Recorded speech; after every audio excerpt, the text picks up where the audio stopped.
I'm going to share with you is a shortened version of a presentation I gave last week. Last week was the Eduventures annual conference. We work with 300 or so institutions around the country, but one of the areas we specialize in is online higher education, and we work with about 100 schools in the online space, particularly the most active, the most developed, both on the for-profit and non-profit side. But over the last couple of years, we've had more and more interest from the full range of schools all around the country.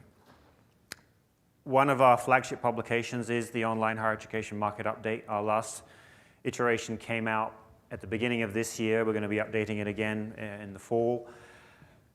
What we recently did was a large consumer study. We recently surveyed about 10,000 prospective students around the country. This is something we've done over time, so I'm going to share some longitudinal data with you. But I came up with this theme of the new Labyrinth. I've been involved with online higher education going back to the 1990s. I've seen it at its very beginning stages. I've seen it through its rapid evolution and growth. And I really think we're in a new phase. And I think that is indicative, as I said this morning, of acceptance and progress and scale, but it does raise new challenges. So I wanted to use this metaphor of the labyrinth. And I'm not going to take you through all of this. I had longer at the Eduventures conference to speak, so I'm not going to talk about MOOCs directly, and I'm not going to talk about competency directly. I'll happily take questions on them. I will refer to them from time to time. I'm going to focus on the four other elements, and you'll also see things that were in the original deck that I'm going to not refer to in detail, but I'm happy to share this with you afterwards. Hopefully you'll be able to see everything. I'm going to zoom in and out of things, and hopefully it'll be clear. I can share with you an online version of this if you're interested to see it in more detail. So I want to start with, and I'm going to wander around a little bit, just because I want to be able to see what you can see. So I want to start with this notion that online needs to contribute more. And this may sound strange to some of you that are very new to online. For you, online is the latest thing. It's innovation. There's a lot of execution complexity, and I don't deny any of those things. But I'm trying to see ahead. My job at Eduventures is to get beyond hype, get beyond being a cheerleader for online, really try and anticipate where the market's going rather than just worrying about what it is now.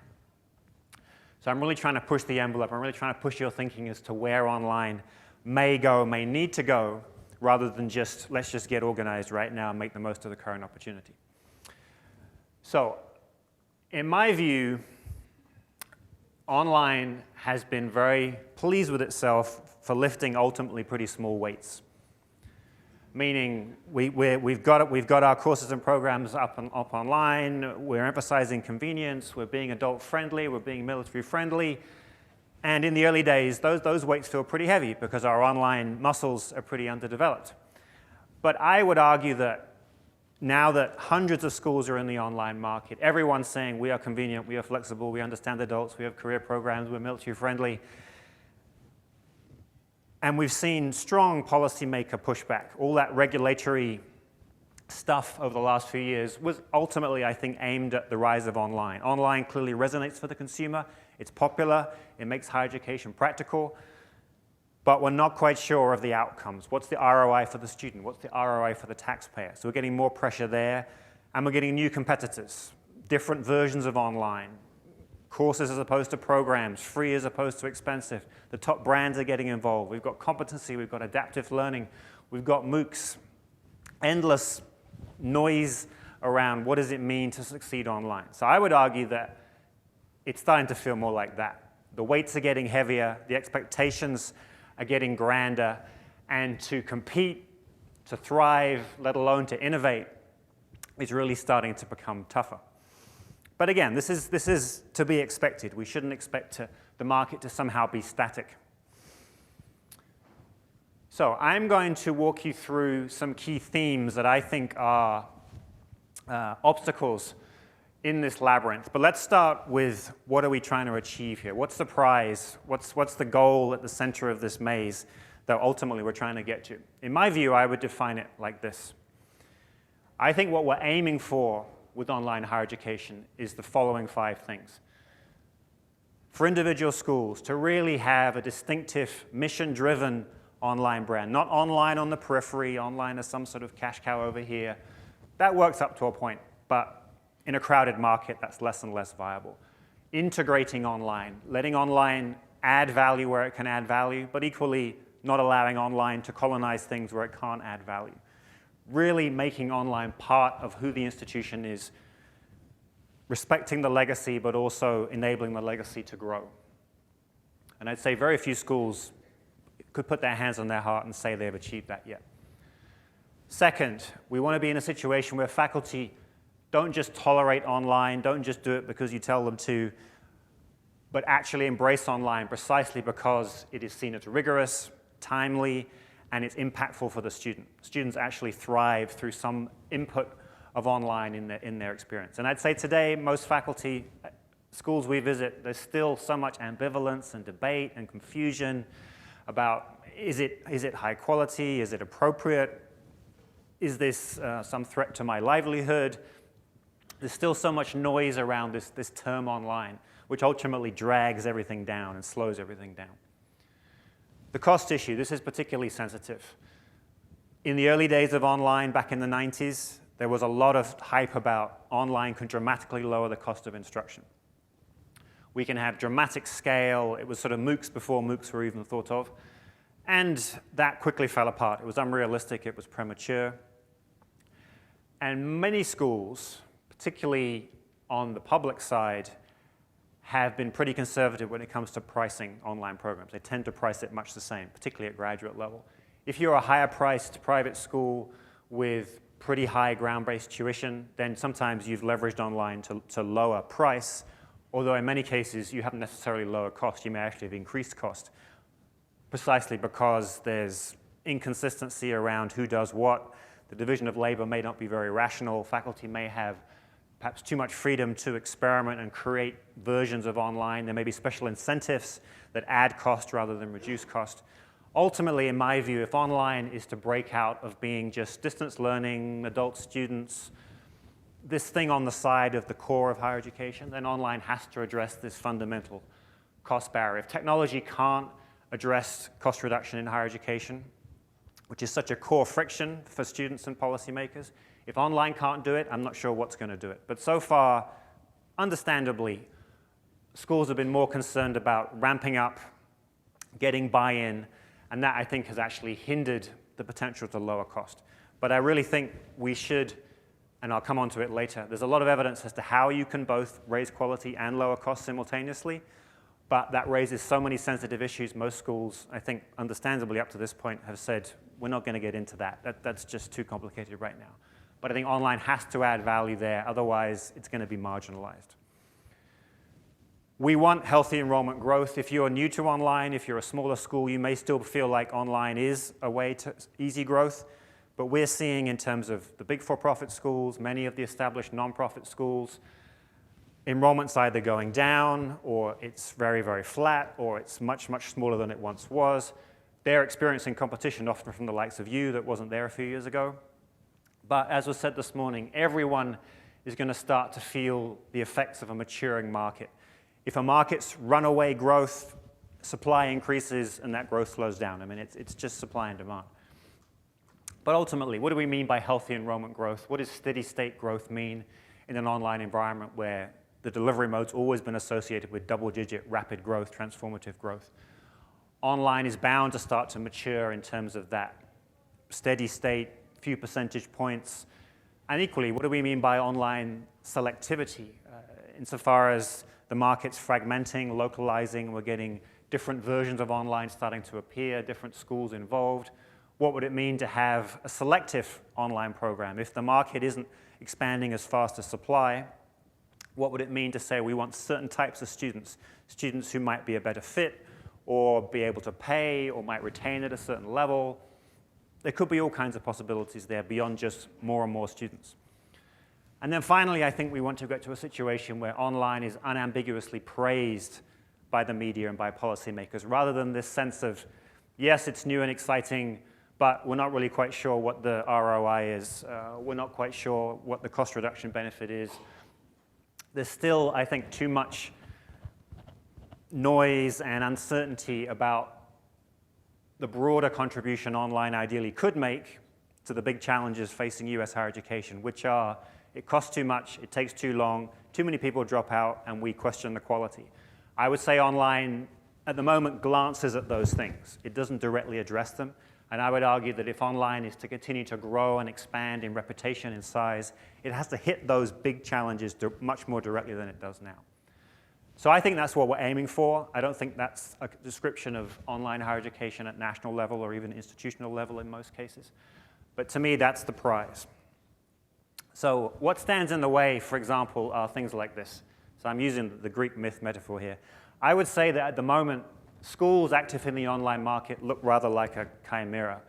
You've got public schools, private schools, for-profit schools that in many other markets are distinct, separate. We don't think of them as direct competitors. But in online, it's this curious three-headed beast that is looking askance at each other, and the consumer's looking askance at it and trying to make sense of, well, does it matter which school I go to? Does it matter what type of school they are? Do I get a different online experience? Everyone more or less sounds the same, but in other ways looks rather different. I also want to talk about consumer as being similarly complicated. This is another mythical Greek creature, the manticore, part lion, part dragon, part scorpion. And again, I think the online consumer, people talk about the adult learner as if that was some sort of obvious monolithic thing. Clearly, it's more complicated than that. There's different ages, there's gender issues, ethnicity issues, employed, unemployed, career changers, career builders, all kinds of nuances and potential segments there. And yet we treat the adult learner as if it was one monolithic thing, but then don't quite recognize it has all these weird composite characteristics. And as a result, we don't market clearly to them, and they don't respond clearly back to us. So there's a lot of potential there for nuance, but I'll show you some of our new consumer data.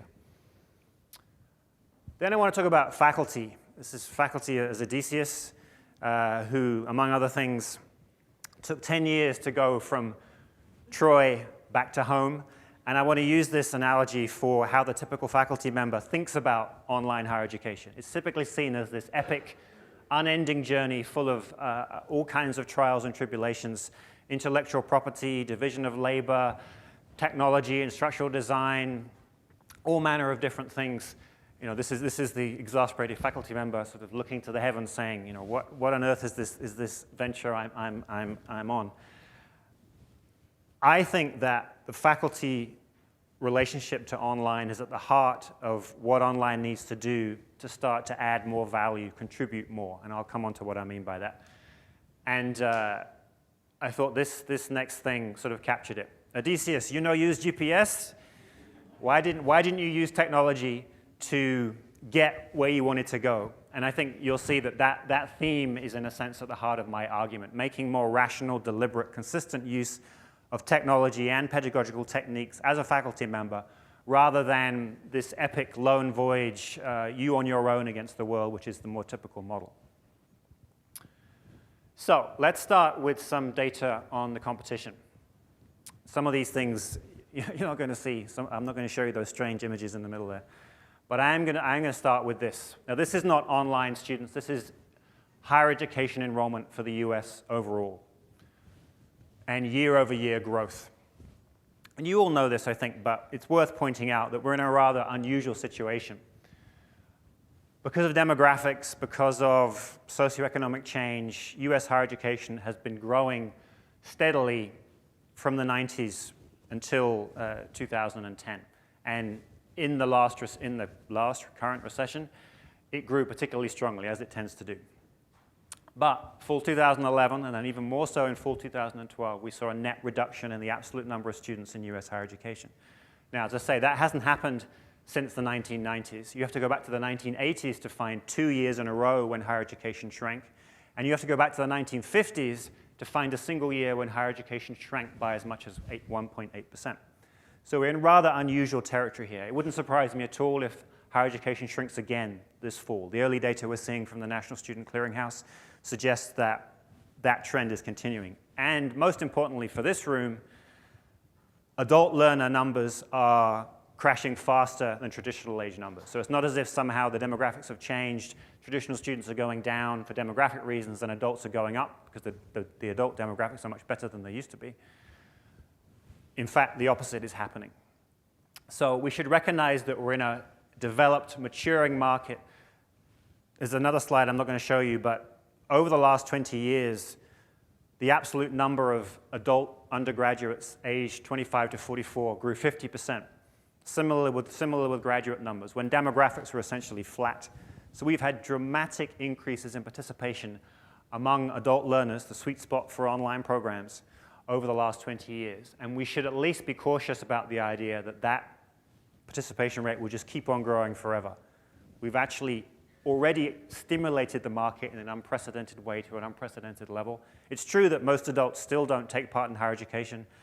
Most adults still don't have a degree. But there may be very logical reasons for that, rather than where they don't have a degree, therefore they're going to want one. So we should be conscious of how much success we've already had in the adult market and the online market, rather than imagining it's some greenfield, wide open territory. Now, let's look at growth of supply, my argument that supply is growing faster than demand.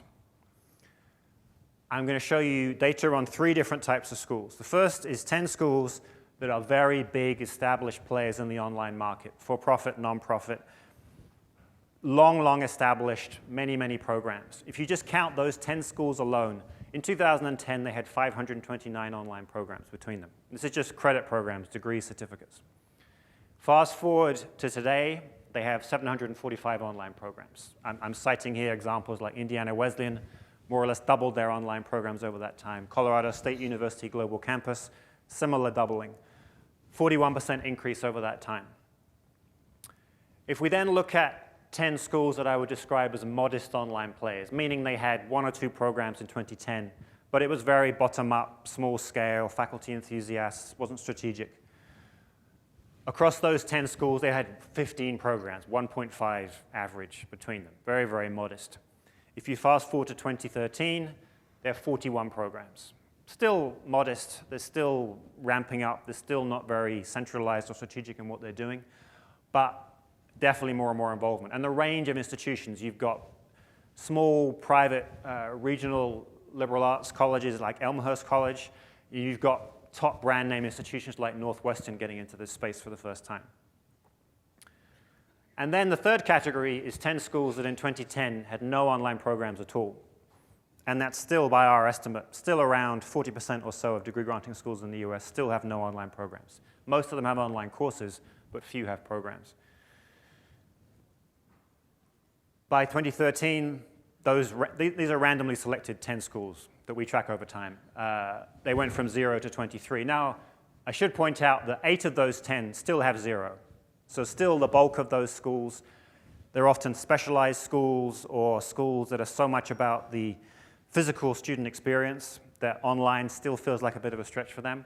But we're still seeing schools cross that line between not playing the game and playing the game. So there used to be 0 programs from these 10 schools, now there are 23. So in my view, and you'll see data at the end, in my view, we're seeing supply growing faster than demand. I'm not seeing the same kind of dramatic increase in demand that I'm seeing in terms of supply. So let's now look at demand from our latest data. So the consumer. As I said, Eduventures has, going back at least 7 or 8 years, been doing annual surveys of prospective and often also current students, adult learners. They may be online learners. They may want to do online. We've tried to get as broad a coverage as we can, and we're just as interested in people who don't want to go to school as those that say they do. We're very intrigued as to, well, why don't you want to go to school? What's the barrier? And as you'll see in a second. So just recently, we closed a survey of about 10,000 adults around the country. And this particular survey is focused on prospective students, but both those who want to go, but also those who say they don't want to go. Now, this covers all manner of different things, and I'm going to show you some data that I think is very positive when it comes to acceptance of online, but I also want to show you some data that I think is more worrying about how online is perceived. So let's start with some good news. One question we always ask is, what do you think about the relative quality of online programming versus campus-based programming? Which is a stupid question because obviously it depends on an individual case. There's nothing inherently good or bad about a campus or an online experience, but many people in the early days of a new phenomenon tend to make those kinds of blanket judgments. It's good, it's bad. So we think asking this question is a good way of gauging the temperature of the market. Now, the ratios on your screen are the proportion of prospective students or consumers in general who say online quality is either equal to face-to-face or it does depend on an individual case, which is the sort of rational answer. And the line goes between the ratio in 2006 right through to 2013. Now, for a few years, we were very struck by the fact that that ratio was flat. More and more people were enrolling in online programs, more and more schools were offering online programs, but the ratio of consumers that said online was of equal quality or it depends was flat. And we always interpreted that as a sign that the online value proposition wasn't evolving fast enough to keep up with demand. The online value proposition was too basic, it was too transactional, it was about convenience, but it was less about transformative value in terms of a higher education experience. Over the last few years, we started to see that number pick up, and we were particularly encouraged this year to really see a big increase. 71%. This is a very large sample, 10,000 or so we're pretty confident it's real, and it's logical. Everyone now increasingly knows someone who's done an online course or a program. They're conscious that a school they're familiar with has an online program. So it's not surprising that's finally going up. So I think that's good news. But let me show you some other data that I think is consistent with our view that the online value proposition is still needs some work. Because why aren't these numbers shifting? So what these numbers are the proportion of prospective students that say that their preferred delivery mode is wholly online, the blue bar, or wholly or majority online combined, meaning you might have to go to campus here and there or do something other than wholly online. You would think, logically, that these numbers should be going up over time because online is more familiar, more people are taking part. But they've been stubbornly stuck over this time frame. It's been around 19% of prospective students, and this is certainly skewed towards adult learners, but not entirely, as you'll see. And we thought we had a little blip in 2012. It had gone up a little bit, but it was a smaller sample, and it's definitely crashed back down again with our larger sample this year. Now, it's certainly true that by our estimates, only about 15% of all students in US higher education are studying more or less wholly online. So you could look at that and say, well, we've got plenty of room to grow, no problem. But online is largely an adult market. By our estimates, well over 30% now of adult learners are studying more or less wholly online. So we're actually not very far from that 37% or so and current participation. And that gap has been closing over time because these numbers have not been moving. Participation's been going up, but perceived preference has been flat. And to me, that's consistent with the slowing down in growth that we're seeing in the market overall. And I think that's ultimately about the value proposition. Let me show you a bit more detail. As I said, we're interested in not only people who are enrolled or people who say they want to enroll, but also interested in people who say they don't want to enroll. So this is a pretty typical breakout. So we surveyed a representative sample of adults between 18 and 70, about 10,000 people. 31% of that group say, I want to go back to school in the next 3 years. It obviously does vary by demographics, but just as an overall number. 69% say, no, I don't want to go back to school. And we asked them various reasons why they don't want to go back to school. But one distinction we make, we say, well, one of the key barriers that are cited are either I don't have time or it costs too much money, not surprisingly. So you get this split among those that don't want to go back to school. You still get about a quarter that says, I'm still not interested, I don't care if it's free, I'm still not getting involved. But you get about 46% that say, yes, if those time cost barriers could somehow be resolved to a greater extent than now, maybe I would be interested. And it's, it's still tentative, it's still uncertain. I'm not saying there's necessarily massive untapped demand there. But I do think, despite 15, 20 years of online higher education, all the rhetoric about convenience and low cost and so on, there's still huge numbers of prospective students out there who arguably need college, who still regard it as just somehow not practical, not affordable, beyond their reach. But I want to use these two different groups. So arguably, the group that is most attractive are those that say, I'm going to go back to school in the next 3 years. They're ready, they're primed, versus those that say, well, I could probably benefit from going back to school, but I just don't see it as practical, so I'm not really paying attention. And I want to contrast the views about online higher education between these two different groups, because I think they're rather telling. So when I first saw this data, I just thought, this can't be right. This is going in the wrong direction. But then I interpreted it in a different way. So this is showing the ratio of particular segments. You can see them laid out along the bottom. The ratio of particular segments that say wholly online study is their preferred delivery mode. Now,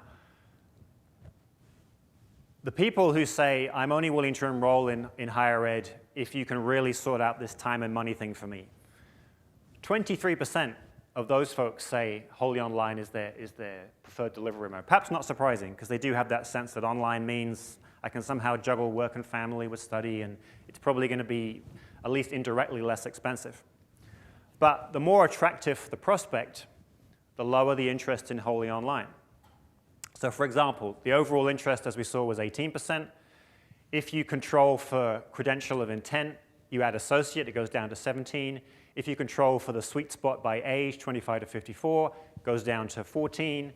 If you control for bachelor's, it stays at 14. You control for master's, it goes down to 12. You control for wanting to enroll in the next 3 years, it goes down to 11.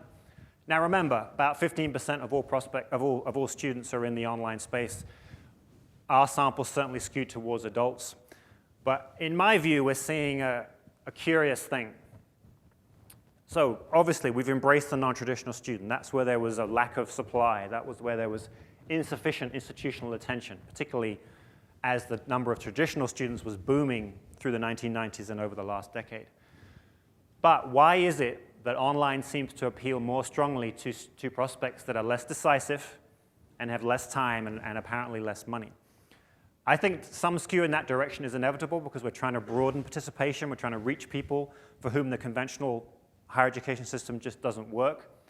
But I do think it tells us where we need to focus our innovation efforts to try and reposition the online brand so it's not always seen as sort of second chance, somehow second rate for other people. It really needs to evolve beyond that corner of the market if it is to continue to grow and thrive and enhance its reputation. Now this slide, I think, is also telling along the same lines. So this is showing, we ask prospective students about their preference for various delivery modes, and we're very intrigued by this middle between wholly online and wholly on ground. And we try and use language that will make sense to the consumer. So we say things like, most of your studies on campus, a bit online, or it's 50-50, or most of it's online, a little bit on campus. And again, I want to question the rhetoric that wholly online is the only thing that matters to the busy adult learner. They've got no time for anything else. Don't waste your time telling them to come to campus ever. I think that's a mistake. I think, yes, wholly online resonates because of its perceived convenience. For some students, it is the be-all and end-all. They thrive in that environment. But I think there's a huge segment of immediate prospects and then latent prospects that are looking for something more than just wholly online. Wholly online needs to be part of the experience, but they increasingly sense that it's not sufficient. It's not rounded or sophisticated enough to get them the ROI, the sense of transformation that ultimately they're looking for and they should be looking for. So I think this chart is telling. So the green line is the proportion of people by different age groups that say wholly online is their first preference. And we've seen this line start to soften and be overtaken by some of the other lines in recent years. So you can see that for no age group is wholly online the most popular.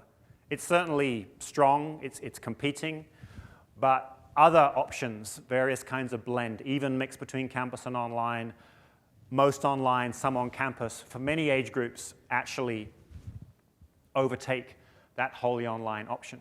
Now, the youngest age, we're still seeing very limited interest in the wholly online option, still around 5%. It's there, but I would argue that the traditional age student, certainly 18 to 22, wholly online does not compete with a traditional experience, whether it's a commuter experience or whether it's a residential experience. And I don't see that changing.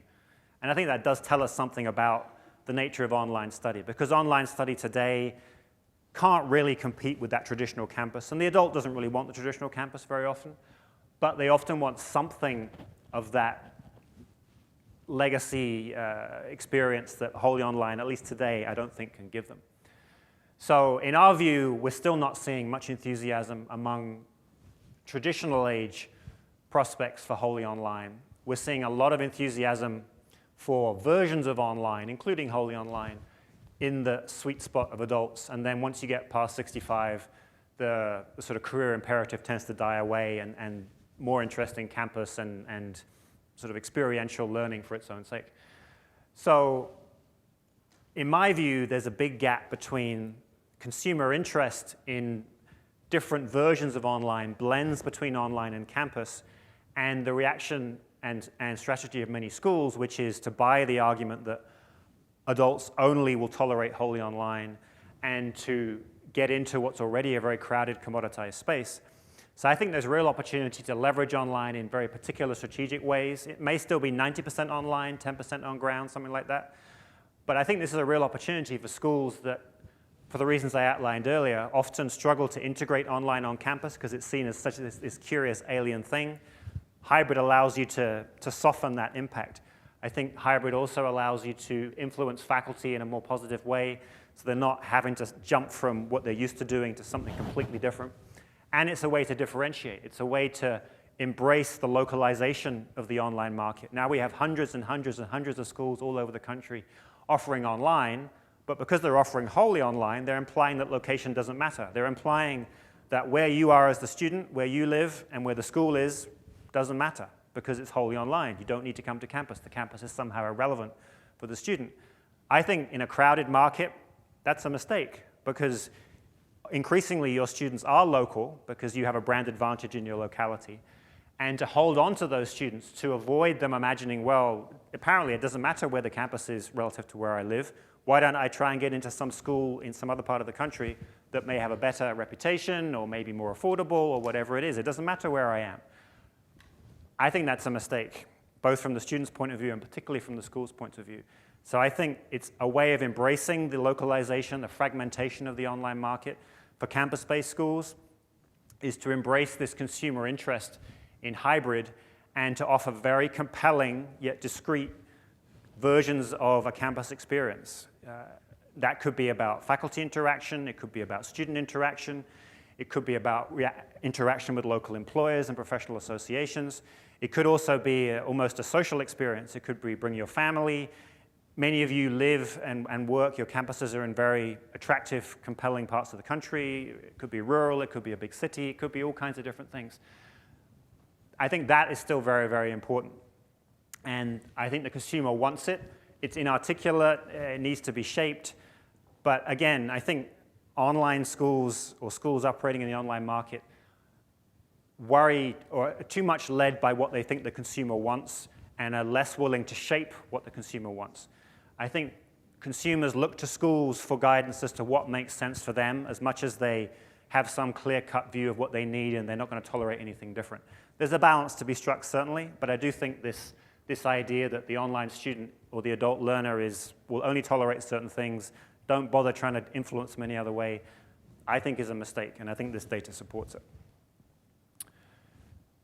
So let me turn to my next theme. I would argue, and this isn't a criticism, this is inevitable, and this helps us distinguish the progress we've made from where we might want to go.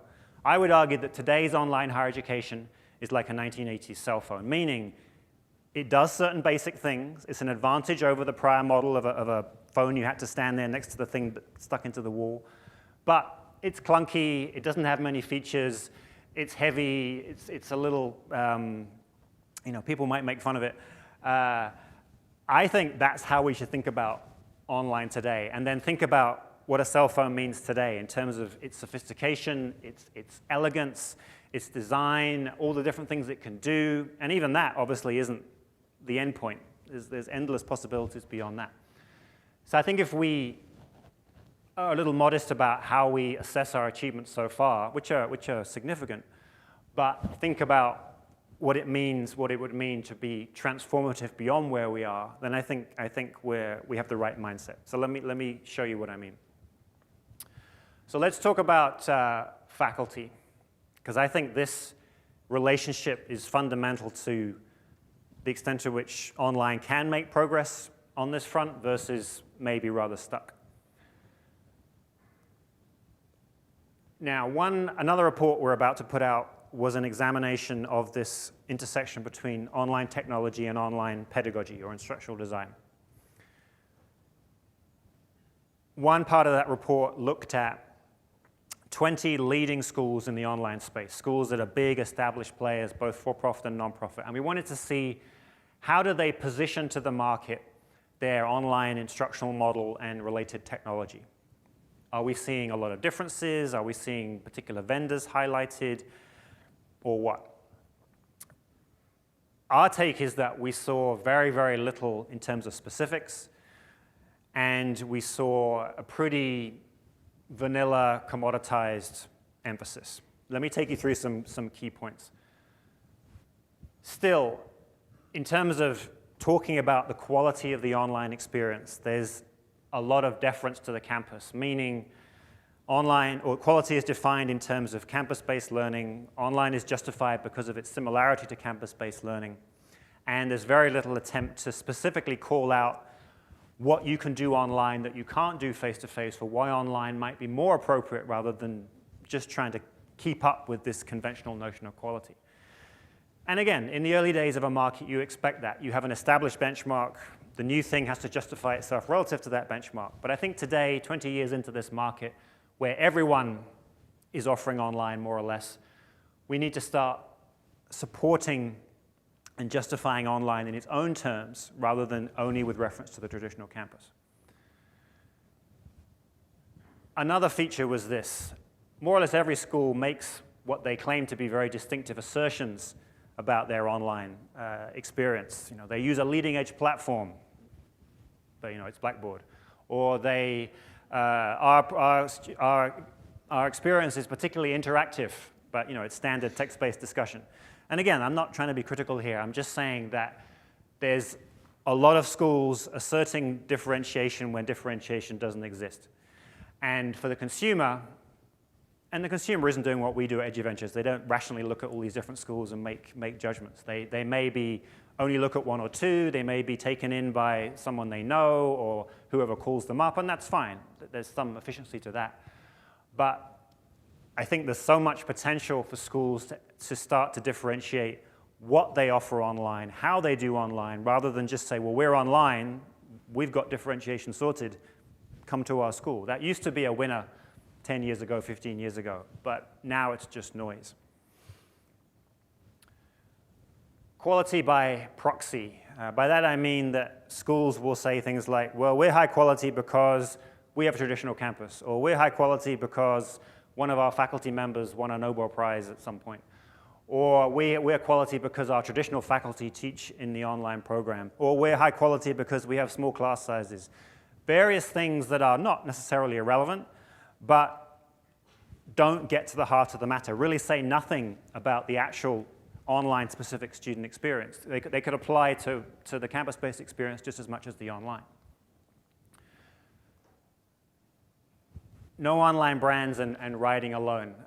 I would argue that today there really aren't any truly substantial online brands, meaning that if you reference a certain school, you know instantly what kind of online experience you get if you were to enroll at that school.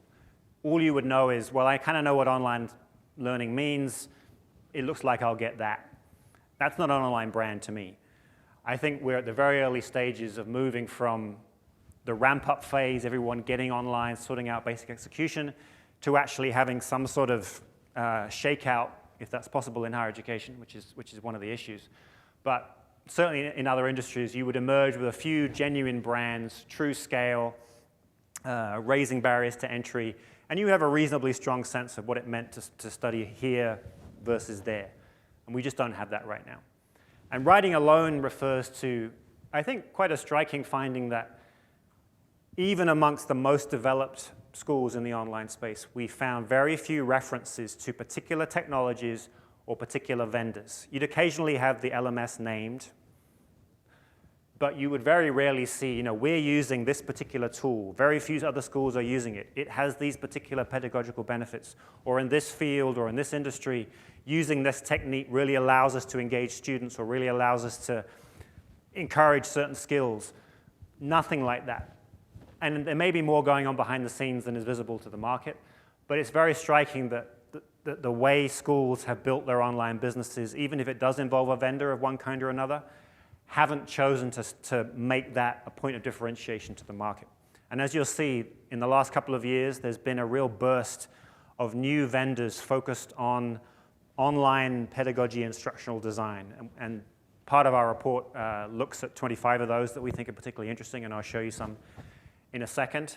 And again, I think the fact that these firms have emerged recently suggests that the sort of LMS-centric model of online higher education is running out of ideas. It's fine as basic infrastructure, no question, but it's not a differentiator, and it doesn't add a lot of value to the student experience as opposed to sort of administrative efficiency. Then on the outcome side, we talked about outcomes this morning on the panel. We're always looking for signs. Our school's starting to differentiate around outcomes. At the moment, there's two different patterns. Most schools' outcomes are vague. They'll obviously assert that outcomes are great, but it's very, very rare to find any school that will put a number out there, like a graduation rate or a placement rate, if that's relevant. They may have a satisfaction survey, but everyone says everyone's satisfied. It's always 97% or something. So I don't know if that adds a lot of value. They often do have qualitative evidence. They will increasingly have a little anecdote or vignette of a graduate saying how wonderful it was. And again, that's fine. But it's an N of one. It doesn't necessarily tell you your experience is going to be like that person's experience. And if you're not willing to disclose, or you don't even know, say, how many people actually complete, then a rational consumer, I think, will ask some tougher questions. The other approach we're beginning to see from a couple of schools like Capella or Ashford is what I call the scattershot approach. Those schools have decided that outcomes are very important to the future. So they've created dedicated parts of their website to showing the wonderful results that their schools produce. And there's a wealth of information there. They're citing NESI results and CLA results and satisfaction surveys and faculty surveys and alumni surveys, endless different things. And I think that is progress, but the problem is there's no benchmarks. So they just say, look, we're wonderful. We got 57% on this, or we're a bit above average on that. But there's no, you can't go to some site, which was the transparency by design aim, but it never really worked, of saying, well, these are the key metrics. Can I go to a site and compare different schools? We're just not there yet.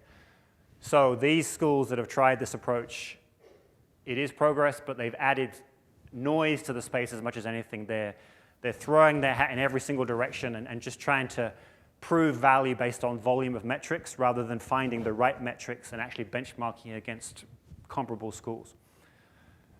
So we're not really very far along there yet, but it's progress. So my question is, if you accept that the student experience, which is ultimately a matter of pedagogy, instructional design, technology, if that's the heart of the value, if that's ultimately what people are paying for when they enroll in an online program, if that's the difference between when they come in and the transformation for when they come out, then I would argue that online today, we see very little specificity, very little differentiation that is truly online specific. And I think to get that bounce, meaning for the market to continue to grow strongly, for individual schools to really find a niche as the market gets more crowded and commoditized, I think this is really where schools need to focus. Yes, marketing's still important. Yes, basic execution and policies are still very, very important, no question. But I increasingly regard those as a threshold standard for playing the game. If you don't have those things sorted out, you're in real trouble. But now increasingly, many schools have those things sorted out. Where do we go from here? How do we really focus on the core value of any instructional experience, any degree program, online or otherwise? I think there's huge potential here, but there's been limited attention to it. So I want to contrast two different conceptions of pedagogy that I think coexist right now and create confusion as to what's possible. There's definitely a perception that pedagogy is still rather mysterious, meaning it's the black box notion, each faculty member to him or herself. There's very little peer interaction, very little oversight. A sense, you hear this from the MOOC rhetoric, there's a sense that we're just beginning to uncover what it means to have a great instructional experience, or brain science is about to unleash wonderful new insights. So there's the sense that we still can't really control, predict, be consistent around what good instructional design means. That seems to be one side of the argument. But there's another side of the argument that says, no, this is all very straightforward. We know exactly what good instructional design is. Yes, we're making iterative improvements all the time, no question. But ultimately, the literature on pedagogy, if you look at that literature, there isn't huge debate about what good instructional design is. It's pretty standard, consistent, well understood, regardless of delivery mode. So my argument, I'm more on this side of the equation, as you'll see. I think we ultimately know more than know less, as it were. And I think the real problem is not how much we know, it's the extent to which we can be deliberate and strategic and consistent in how we apply it at institutional level, rather than allowing faculty governance, individual faculty autonomy to drive things to an extent where inconsistency becomes a real handicap. Now, hopefully you can see this slide, but this was our attempt to try and sum up this question of consistency around online branding with respect to pedagogy and technology. So the blue circle is the standard assertion of schools. So let me explain this chart. So you have along the bottom approaches to course development, relative standardization. So on the one extreme, you've got faculty as artisan, faculty doing everything on their own. And then the other extreme is that everything is done collated, team-based, you're outsourcing where it makes sense, you're not doing everything in-house. And the other axis is quality. So from mediocre quality at the bottom to truly best in class at the top. Now, most schools and faculty will assert the coordinates of that blue circle. They will say, faculty have a lot of autonomy here, they're experts in their field. Yes, we use textbooks, yes, we use an LMS, there's minimal collation and centralization, but ultimately, a lot is left to the individual faculty member.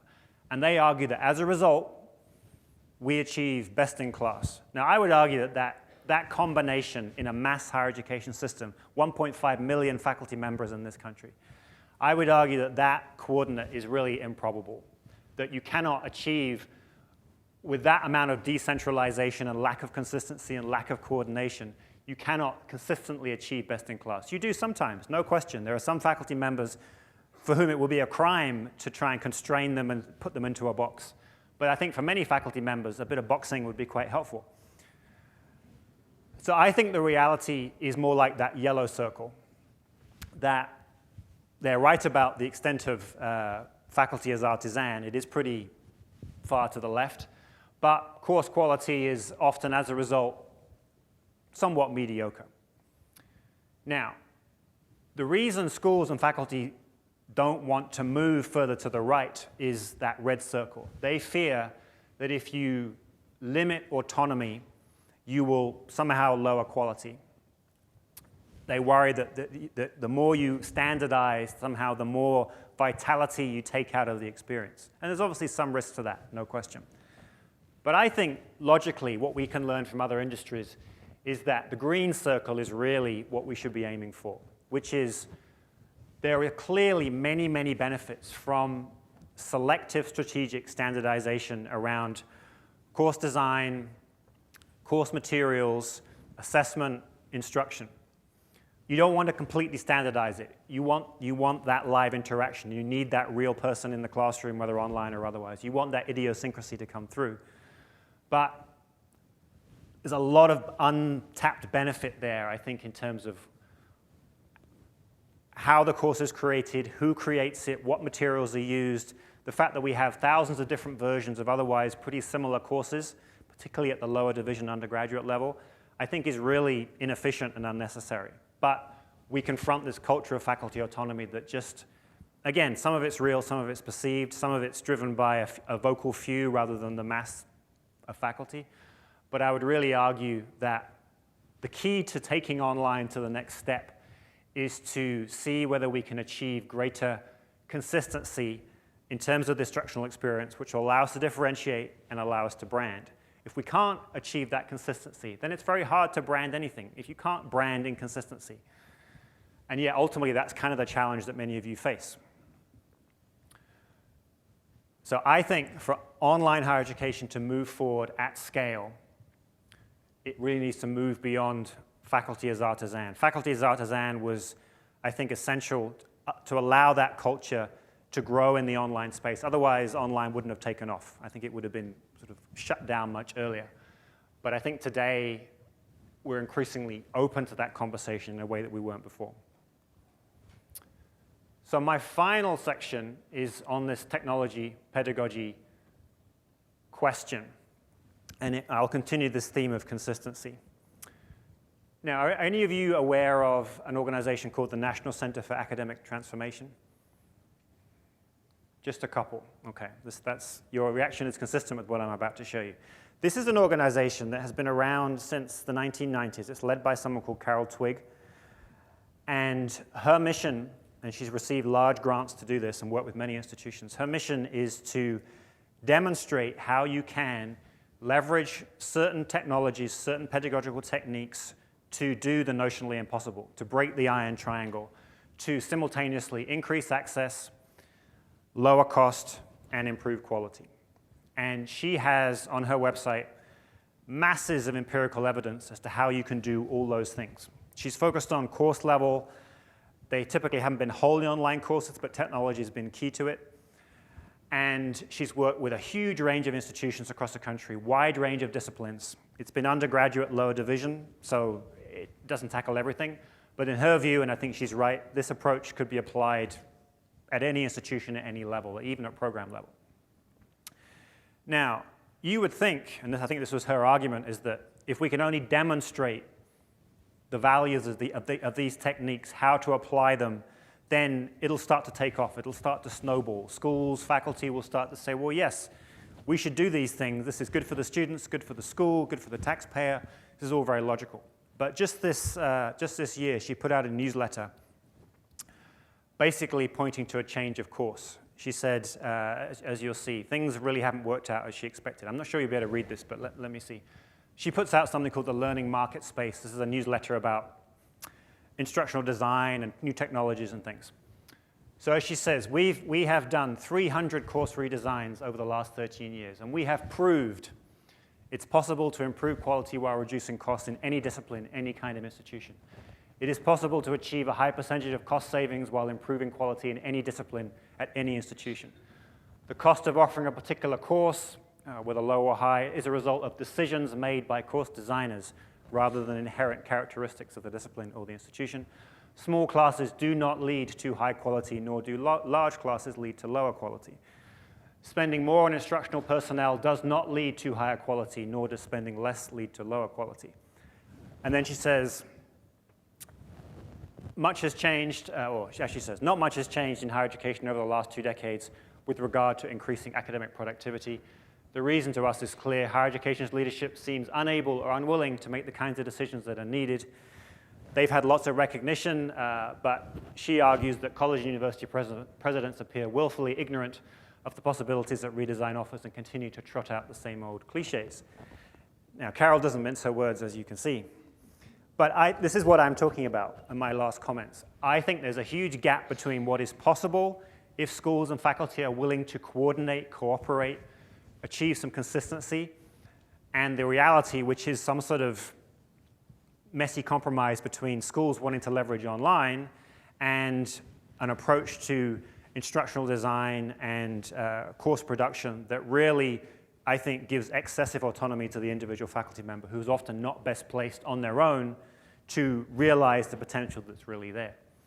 So we have this curious situation where despite evidence, despite endless case studies, despite rigorous research and methodologies, only 2 people in this room put up their hand when that even references organization.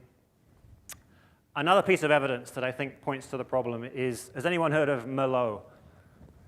Few more. Merlot was an attempt to also rationalize online higher education in the early days. It was started at California State University, where it's still housed. And it was this view that it doesn't make sense for each faculty member, as each institution gets online, to create their own version of yet another Psychology 101. What it makes sense is for people to pool their resources and for the best to rise to the top, and for people to share, license open content, so on and so forth. Merlot is still there 15 years or so later, 16 years later. But I took a look at the partners, meaning the institutions that are supporting this organization, really committing to it. The only sustaining partner is still CSU. They've got a few system partners and a few schools, but the only serious online school is Troy. None of the others you would point to as particularly leading players. There's no big for-profit schools there. None of the big online-centric schools on the nonprofit side are there. Again, I would argue there's a huge disconnect between leveraging technology to rationalize and enhance the student experience through coordinated pedagogy and technology and instructional design, and the sort of flailing situation of many of these efforts to try and do just that. So again, there's a big cultural gap between what we know is possible and what's rational and what actually happens on the ground. Now, these vendors I was talking to you about, these aren't vendors like a learning house. These are vendors in the sense of offering some kind of, you probably can't read this, but we're going to be publishing this report in the next month or so. These are vendors that purport to add some kind of value to the student experience specifically. So I'll take you through the 5 categories. So there are firms that ultimately are about refining an existing standard service. So a fresh LMS vendor like LoudCloud, or a firm that is trying to reinvent the tutoring business, for example. Then you have firms, I define them as taking one element of the learning management system and enhancing it, blowing it out, making it more central. So you've got firms focused on online discussions or portfolios or study groups or synchronous learning. Then you've got a category applying consumer innovation to higher education. So you've got the nudge phenomenon, which is being applied to retention. You've got the social networking phenomenon being applied to higher education. Then you've got the new functionality that, you can't really read that one too clearly, but it's some online science lab firms that I think are interesting. Then the most interesting perhaps is pedagogic paradigm shift. So this is a mixture of adaptive learning firms like Newton, and there are a number of others. OER, Open Educational Resources, is a company called Lumen Learning, which is founded by one of the pioneers of open learning, who is frustrated about this gap between the wealth of open educational resources out there in the market and the fact that most schools, we learned this from a recent Babson Survey Research Group Pearson report, many faculty aren't aware of them, or don't know where to find them, don't use them. So this Lumen Learning company is trying to help schools take advantage of this wealth of resources to increase quality and lower cost. And there's other simulations, storyboarding. There's a lot of interesting firms out there. We do some profiles in this report about these. So just in the last couple of years, most of these firms were founded in the last 2 or 3 years. And there's a real wealth of innovation and opportunity that just wasn't there a few years ago. And I think it's indicative of online higher education version 1.0 needing to get to version 2.0. So there's a lot of opportunity there to leverage particular tools to enhance value and differentiate.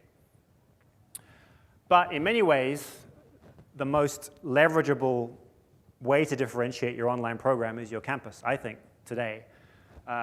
New technologies, they're unproven, they're risky, they're sometimes expensive, but this is an asset you already have, you know it intimately, it's somewhat distinctive from others, and you can, it often appeals to faculty. There's all kinds of things you can do in a very careful, strategic way by leveraging your campus to complement your online. We're sticking with this forecast for the online market. Massive growth over the past decade. We think the growth is starting to slow down. Lots of evidence of that happening. But we think greater coordination, more market competition, innovation, more consistency will start to push that growth back up again longer term towards the end of the decade. So to summarize, my key points are: one, I think supply for online is growing faster than demand, which is inevitable in a successful market, but we should be conscious of it. I think it's a problem that better adult prospects in terms of better quality are somewhat less interested in wholly online, but I think there's huge opportunity for blended. I didn't talk about MOOCs and competency, but I think in essence they do point to weak spots in conventional online, which we should pay attention to, like cost, consistency, compelling nature of instruction, time, but they're unproven as direct competitors yet. I think the culture of faculty as artisans is the core inhibitor of a more robust, consistent online student experience and stronger online brands. It's a tough thing to tackle, but I think it's ultimately where we need to focus. And we are seeing green shoots of innovation, certainly on the vendor side and to some extent on the school side. Some of the schools we've recently done consulting with have been very taken with this idea of connecting online expansion to core faculty values rather than the two but always being seen as intention. So I think if you can bring the faculty on board in a more robust way, embrace some of these new tools, really leverage the power of consensus pedagogy, I think you can win this prize at the heart of this maze, which is that, and I think that's the end of that. Thank you. And I'm happy to take questions if you have any. How are we doing for time? Okay. One or two questions if anyone has any. I'm happy to take them. Yes? With the aspect of having that shared resource of faculty where they're sharing content and the best rise to the top,